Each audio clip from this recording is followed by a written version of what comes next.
মাটিতে গত কয়েকদিন আগে শেখ হাসিনা খুনি হাসিনা গণহত্যা চালায় এদেশের সাধারণ ছাত্র জনতার দেশের মুখে সে দেশ ছেড়ে পালিয়েছে।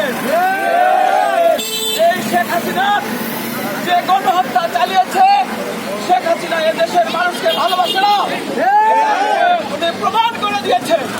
তার কারণে শেখ হাসিনা এবং আওয়ামী লীগের এই বাংলাদেশে কোনো রাজনীতি করতে দেওয়া হবে না। সংগ্রামী বন্ধুরা, আমাদের প্রিয় নেতা দেশ নায়ক তারেক রহমান এদেশে খুব শীঘ্র চলে আসবে। তার নেতৃত্বে বিএনপি আগামী নির্বাচনে ভোটের মাধ্যমে বিপুল ভোটে নির্বাচিত হয়ে সরকার গঠন করে দেশের গণতন্ত্র এবং উন্নয়নের কাজ করবে আমাদের প্রিয় নেতা তারেক রহমান।